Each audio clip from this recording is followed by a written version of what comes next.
Hello and welcome to Talk of the Town, CW57's all-new weekly, local, and positive talk show. I am pleased to introduce our co-host for the day, Mr. Mike Heller, who has been, oh my gosh, we've been friends and somewhat co-workers for 6 or 7 years, something like that. Wow. It's been a while. It has been a while. Tell everybody what you do. I'm a sports talk radio show host in Madison. I've been in sports either on television or on radio in Madison for a long time, 25 years or so. So I've been around here, but mainly on radio after the first 10 years or so in television. Well, and talk about the part of your life on the golf course.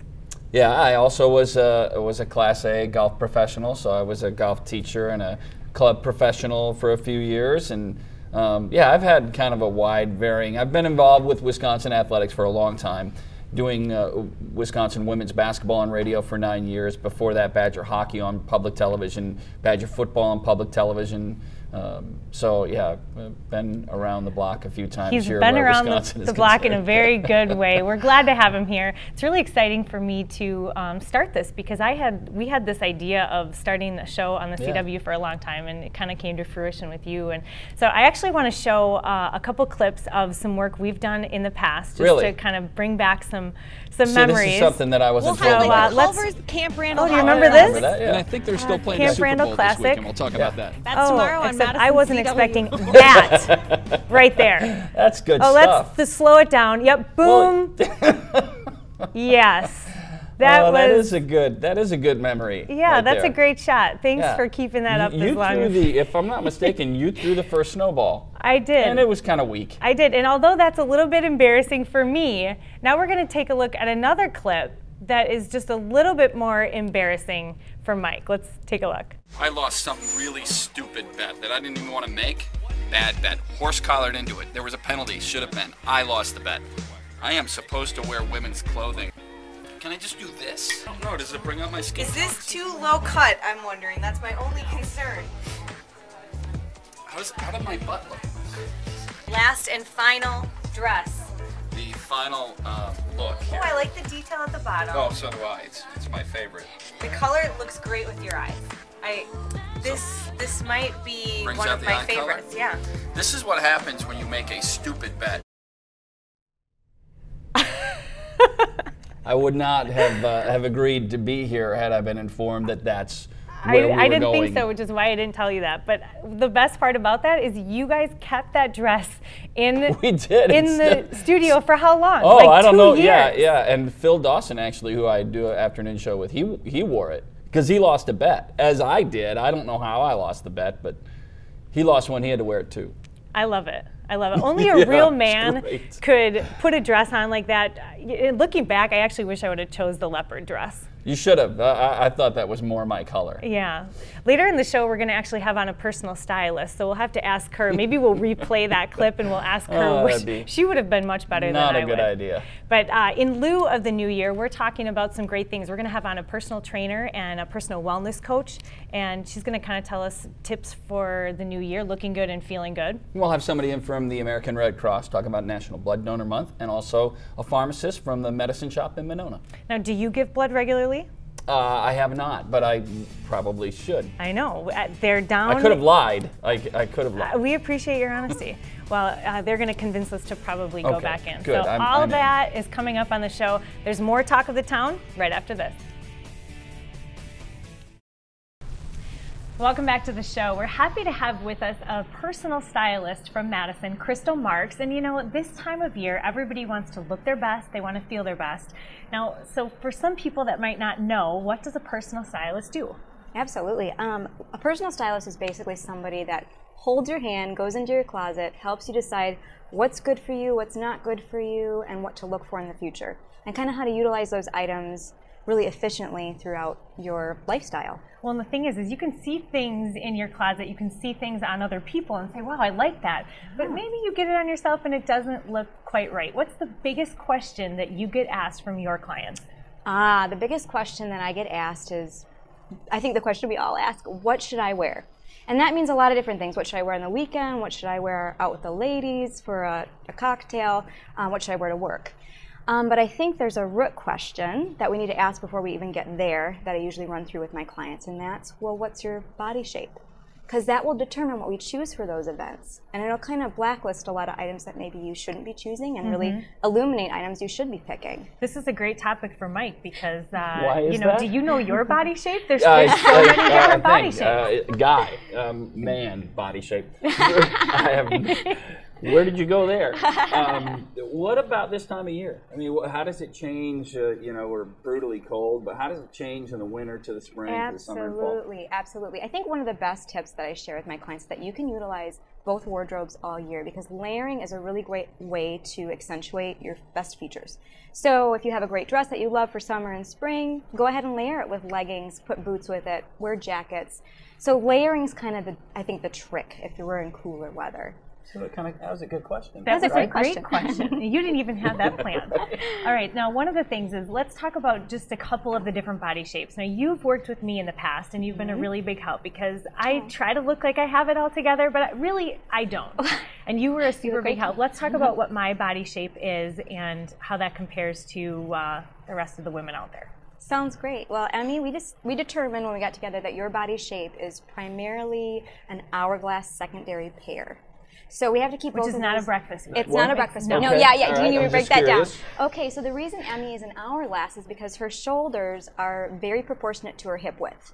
So when we look at her, we see this great hourglass. Now, the reason I say secondary pair, most women are two different body shapes in one. Generally they are, not always, but because you carry a little bit more curve on the bottom half of you, we have to take that into consideration when we're dressing your body. So that gives you the pair aspect of your body shape. Did you know that you were carrying more of a curve? Well, yeah, because it's a little bit harder when I want to hide this region. So yes, I did. We're going to take a look at a clip because Crystal actually came into my closet and helped me out a little bit there to figure out some things. So let's take a look at that clip. We brought the fun into my closet and we're going to get down and dirty with a few key tips for pear and hourglass shapes. Absolutely. So, right away, what do you have? We're going to jump right in here. This is a beautiful, great rich green color, which is perfect for you. You want to draw attention up to your face when you're an hourglass or a pear body shape. So this does that with color. So it automatically makes you look up. And then we have this great V-neck, which opens up your beautiful neckline. That's right here in an hourglass. So then I wanted to show you too. So this is great for summer. And we can pair it with, go ahead and we'll just go in. So we have this great pencil skirt. Tuck it in, of course. Tuck it in. It automatically hugs you in right at the smallest part of your waist. Okay. You can't go wrong with that. Absolutely perfect. Love it. In the winter months when it gets a little colder, you can just throw this on right underneath your blazer. And there's Love it. The pieces are still getting used all season. Exactly. Absolutely. I love it. Absolutely. All right. So now moving to this piece. This piece I bought. Love the color, but every time I wear it, I do not feel my best. I can absolutely, I'd love to help you. I can absolutely understand why. So you don't feel your best. Can you tell me a little bit more about that? I just feel big right here. Yes, absolutely. Ding, ding. So you have to listen to that. Whenever you put it on, you feel big right here, then there's something wrong with the shirt. So, not you, the shirt. There's something wrong with the cut. So this right here is a little bit more volume because of the scarf cut on the blouse. So it's going to add more volume to the area that you're already the curviest. Right. So you want to pay attention to that if you have any items like that in your closet. Although, this is not like ditch it. We can actually still wear it. Absolutely. Okay, how? We can save it by, your trusty pencil skirt, which is always good to have. Just tuck it in? Tuck it in. It gives you that natural waist. Okay, well that's why I've never tried to wear it tucked in. Oh, because were you worried about it? I don't know. I just thought it was too blousy here. It won't be good with, necessarily pants or jeans. Right. It'll be great with your skirt because it gives you this nice blouse on top, hugs you into the waist, so it gives you a shape, and then it hugs you on the way down. Oh, you are so good. We have more work to do right here in my closet. Let's go. She was a huge help, as you saw. For more information or to enlist in her services, just go to lovecrystal.com. Tremendous help. I look at my closet completely differently. Thank you so much for being here. Thank you for having me. Wonderful. Think about adding help for guys. Yes, yeah, okay. Because he needs some help, right? We'll be back with more Talk of the Town right after this. Hello and welcome back to the show. Joining us now is Allison Mcwilliams. She is a wellness coach and a personal trainer, perfect for the new year because everybody wants to get fit, and especially women. I'm sure it's a lot of women's goals to lose a couple pounds that they gained over the holidays. First of all, talk about what you do because you kind of combine two great things that a lot of people need in their life. Yeah, it's been really great to, as I've worked with women, it'll be 19 years actually this March, combining wellness with life coaching, because people come to you for the outside, but really there's way more to it. So getting and digging deeper on the inside. So it's my definition of wellness is a strong and healthy mind, body, and spirit. So I work more on the mind and the spiritual part, because I have women reach their goals and then it's not what they thought it would be. So it's a little deeper, combining life coaching, because you get more out of them. Absolutely, and this is a great time of year for people to really dig deep and think, okay, what's my life purpose? What is it? It's not the number on the scale that I see that I'm not happy with. So where do you take, when people come to you, how do you get them to see more than just what they may look like? Good question. It's digging a little bit deeper. So once they feel safer with you, they start to open up a little bit more and really diving into where they are and where they want to be. And so I know one of the topics we have today is talking about the values and just what your values are. A lot of people don't realize that they have stress and they're unhealthy because they're not meeting their values in life, whether it's with their spouse or their family or their careers. Now you actually have a wellness workshop coming up that you're going to be at. Tell us a little bit about that, where people can come and meet you and hear what you have to say. Yeah, on this Thursday actually, we have with Tracy Fountain, we're co-facilitating Knowing Your Values, Improving Your Health. So it's digging deeper into knowing what your values are, which will then help you improve your health, meaning that you're going to have more success in life and be a little bit more fulfilled and happier if you know what your values are and you're living those out. We talk about this time of the year, people want to start their years. You were talking about changing their life habits physically, working out, eating better. It's also a great time, you were talking about, to change your life habits that have nothing to do with your athleticism or your workouts. Yeah, perfect, exactly. So it's really digging into why are you here and what is your purpose, and also fulfilling those. So it's people are healthier and happier when they know really why they're here, instead of working out all the time and managing their food, and that's such a small part of it, because if you're really stressed, all those workouts and what you eat aren't really that important. Exactly. It's more what's eating you, not what you're eating. Oh, look at that. Look, nice play on words, right? Now let's talk about some classes that you teach in the area for women who are looking to build some strength. Now I say that because women hear that and they're like, I don't want to bulk up. I'm sure you hear that all the time. Yep. So talk people through that in with the classes. Now here's a great example of some things that you can do right at home. Yes, exactly. This is great exercises you can do. There's so much you can do at home. I think so many people buy into all this buzz right now, and they're spending all this money on things that they don't need, instead of like really just 10 minutes every day, or doing exercises at home. Or if it's your personality to be in a group fitness classes are really fun because they help motivate you and you don't have to think about it, and all of a sudden an hour flies by. So yes, Core Health and Wellness in Middleton, I rent a studio out of there and do a strength class just for women on Tuesdays and Thursdays. How do you keep them engaged? Because a lot of people start this time of year and they change their life habit, but it's hard to maintain it. Changing not just what they do physically, but what they do mentally. How do you keep them engaged so they're doing it for a longer period of time? Good question. So my classes are different. Not only are they a hard workout, but there's a sense of community and connection, which a lot of us desire, especially women. Also, we have education, a lot of education through a class, and a lot of humor, and also then affirmations at the end of class. So having them tap into not just the physical hard workout when they're there, but also the mind and the spiritual journey, so it's more complete. And so when they start to create friendships there and start to have a better sense of self, then that keeps them coming back. So I have to ask you a question in regards to cheating this time of year, because I have those foods that I go to, they're my cheat foods, you know? I just have to have them, even though, what's one of your cheat foods? Maybe a healthy cheat food. A healthy cheat food? Sure. You're going to be surprised, it's probably Haagen-Dazs ice cream. To me, we say it's cheating, but even my friend who's a nutritionist, Tracy Fountain, it's not really cheating because it's such good fat that it helps balance that carb. There you go. So you heard it right from the personal trainer herself. Haagen-Dazs ice Cheat cream, away. New Year's resolution. For more, you can go to AllieMcWilliams.com. She has a lot of great insight. You can head to her website right there. Her phone number's there as well. So thank you so much for being on here. Cheers to a wonderful 2014 for you. We'll be back right after this. Thanks for staying with us. We are back, and we are honoring a local pharmacist in honor of National Pharmacist Day. We have Eric Hewitt here with us from the Medicine Shop in Monona. First of all, tell us what a typical day like is for a pharmacist? Because as a customer, you come in when something's wrong, you want your prescription, and it's thanks, see you later, hope you feel better. What's a typical day like for you? Sure, yeah, it does involve a lot more than just that. You know, it starts with taking prescriptions from the doctors or refills from patients and stuff like that.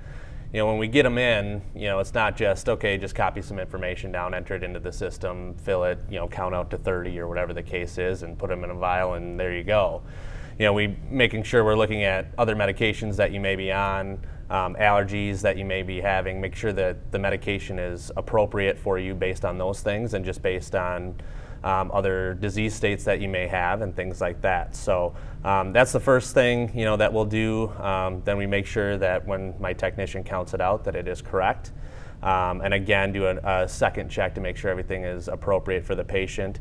And then when you come in, really it's our job to make sure that you understand what the medication is for, what it's all about. We also, you know, have a bunch of different things that we can do as far as compounding is concerned, coordinating with other physicians and stuff like that in terms of getting a medication that may be more appropriate and rather than just simply filling those prescriptions and getting them out the door. You end up being like a surrogate doctor for a lot of people to come in, right? I mean, they're asking you questions whether they've got a flu or a cold or they've sprained their ankle or they're picking up a prescription. You're the conduit to being the doctor, so they ask you all those questions, right? Absolutely, absolutely. And the nice thing about being a pharmacist is we're more accessible a lot of times than people's doctors are. And we also have the time and the ability to kind of sit down and get to know, you know, Emmy and get to know Mike and who they are and, you know, what kind of things that they're dealing with. So yes, we get to kind of have that trusted relationship as well as having the background knowledge to, you know, appropriately inform them of. Sure. I'm going to brag about you for a little bit. You and the Medicine Shop have been named for 11 straight years Best Pharmacist and Best Pharmacy in Monona. That's pretty impressive, and I know you guys really strive on giving those added services because it's not just a you're in, you're out. There's a real customer service connection that has to come along with making sure people want to come back to you and they want to work with you. Sure, yeah, and that's really what we pride ourselves on, and that's what I think, you know, has, you know, gained us that recognition for the last 11 years is we really focus on customer service, and we don't want it to be just a, you know, an in and out and, you know, hope that the medication is correct kind of thing. We want to get to know people, really improve their health care, not just in terms of dispensing their medications. So we pre-fill med boxes and do a lot of free delivery and those kinds of services to really, you know, get the most out of people's health care. Sure. Now you have something called Generation RX. What is that? Generation RX is a program that was developed by our wholesaler and the Ohio State School of Pharmacy that kind of educates and I guess develops ways to prevent prescription drug abuse. What it is, it's a program that helps to educate and prevent prescription drug abuse, which is becoming more and more prevalent in the United States and actually around the world. And it has programs and slides developed for pharmacists like me to go out into the community to talk with not only students but parents. Also there's a program for elderly to talk about, you know, maybe people coming into their homes, be it workers or even family members, to help kind of prevent and educate people about the problem of prescription drug abuse. National Pharmacist Day, what's the appropriate gift for Emmy to bring to her pharmacist on National? An apple, maybe? Flowers? Sure. Gift cards? I like it all. Yeah, I'm open for anything. Yeah, my other staff pharmacists would love flowers. Absolutely. See? Yeah. I love it. Flowers it is. Don't forget to wish your pharmacist a happy Pharmacist Day. Thank you so much for being here, Eric. If you have any needs, head to the Medicine Shop in Monona. They'll take care of you. We'll be back right after this.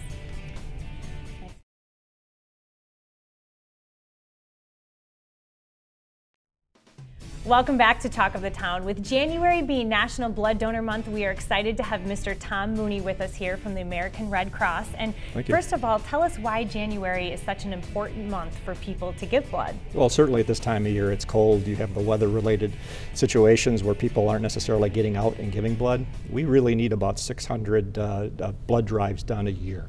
And just today, with the bad weather that we're having, the cold weather, we've already had to cancel 125 blood drives across the nation. So that's going to be about 4,000 to 5,000 blood units we don't get today. Yeah, absolutely. Now, I think it's like something in the realm of every 2 seconds, someone in the United States needs blood. That's a lot to keep up with. It really is, and we have to. We have about 40% of the blood supply that we provide, so we have to collect anywhere between 15,000 and 17,000 units of blood a day in order to stay up with that kind of demand. Wow. Tom, how important is it to get people that are going to do it repetitively and make it a habit to give blood on a regular basis? As a, I know that you love the blood drives where people will do it one time, but how important is it to get the repetitive behavior? It really is important because 38% of the population in the United States is eligible to give blood, but only about 10% of that do. So we really need those people to repeat and repeat because not everybody does give blood, and it's unfortunate. It's a very easy thing to do if you're healthy and you have the ability to do it and you have some time, an hour or so, hour 15 minutes of your time to be able to do that, because sustainability is everything. We really need people to give each and every day because the supply and the demand, it's a delicate balance each and every day. We don't know how many people are going to need blood, so we need to be able to keep the shelves stocked appropriately, and it's really important. Well, and I think one of the biggest things is that the volunteers, not only that are going to come in and give blood, but when you go in to give blood, there's these nice little old ladies that have cookies for you and milk, and I mean, there's a lot of volunteers that make what you guys do seamless. We're very, very, very fortunate. We have about 50,000 blood drives, people that put on, or corporations that put on blood drives a year, and we put on over 200,000 a year. So that's a lot of people, a lot of volunteers, and a lot of help in order to make this happen. Your corporate partnerships are really critical for that, right? The businesses that you align with that will do it in the workplace and things of that nature. Yeah, 80% of our blood drives are done that way.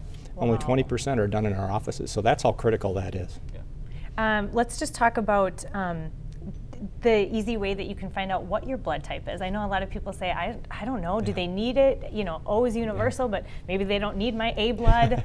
Well, they need every type of blood. I would encourage you, if you don't know your blood type, go into the Red Cross, and they'll do a quick physical for you, kind of a mini physical, and they'll determine what your blood type is. Certainly O negative is a universal donor, and that's probably one of the more rare ones. About 7% of the population is actually O negative, so that's always in demand. Because if you were to have some type of trauma, a car accident, whatever it might be, and they don't know your blood type when you come into the hospital, they'll use O negative first until they can then do the right match. So we want people to go into the local facility right here in Madison. Just tell us where that is. Well, it's at Sheboygan Avenue, 4860 Sheboygan Avenue. You can go in there, or again, talk to your doctor. Your doctor would know your blood type as well. And giving blood is great, but there's so many more things that you guys do for the community. Just real quickly talk about that. Very much on the humanitarian side of the business. We have the blood services side of the business, humanitarian side of the business. Like right now with disaster recovery, warming houses, shelters, responding after fires. Certainly the hurricanes we've been having, the tornadoes we've been having, the house fires that we have. We respond to those and provide immediate care to those people in need. Then we also do provide a variety of health and safety related training, making sure people are prepared in health and safety. You have first aid training, certainly professional rescuers, swim classes, all the things we do to keep our community safe and healthy. And then we also work with service of the armed forces too, and our military services that we provide as well. That pretty much covers everything. Yeah, always showing up when we need you. Well, we're very fortunate. We have great volunteers. We have over 500,000 volunteers throughout the United States, and we can't do it without them. Absolutely. So just list the website again quickly for it's people. 1-800 Red Cross is the phone number. The website for giving blood is redcrossblood.org. Excellent. I think it's time you and I go in and give some blood. What do you think? Well, yes, absolutely. You should go first, and then I'll follow you because you're just going for the cookies and the juice anyway. And you're a big baby, so you need to see it. Tom, thank you so much for being here. Thank you both so much, Mike. A big thank you to Mike for being here, and for all of our guests. We wish you and everybody watching a wonderful 2014. Thanks for being here.